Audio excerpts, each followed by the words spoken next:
د زابل ولایت د اطلاعات او کلتور ریاست له لوري د لوی اختر په مناسبت د امیر المؤمنین حفظه الله زرګونه اختریز پیغامونه تر خلکو پورې ورسول سول. د دې ولایت د اطلاعات او کلتور رئیس وایي چې د مرکز په لارښوونه نن د امیر المؤمنین 15000 لیکلي اختریز پیغامونه چې په دوه ملي ژبو پښتو او دري باندې لیکل شوي د مرکز کلات او ولسوالۍ اوسیدونکو ته وویشل سول. نوموړی زیاتوي چې هر کال دوی د اختر په پار د شیخ صاحب پیغامونه تر عامو خلکو او ادارو پورې رسوي. د لوی اختر په مناسبت باندې د امیر المؤمنین حفظه الله تر 15000 زیات پیغامونه رالیږل شوي وو چې دا پیغامونه د ولایت په سطحه ویشل کیږي. ټولو ولسوالیو ته موږ دا پیغامونه استوو چې ډېرو ولسوالیو ته استول شوي دي. یو څو ولسوالۍ پاتې دي چې اوس یې نمایندګان پر لاره دي.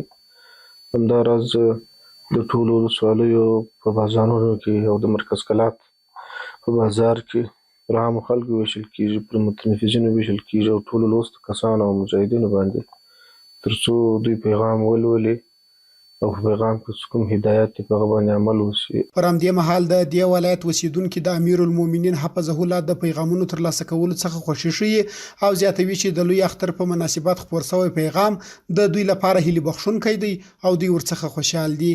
اختریز پیغام خو زموږ د هیوادوالو خصوصا د زابل د ولس لپاره ډېر هیله بخښونکی ده.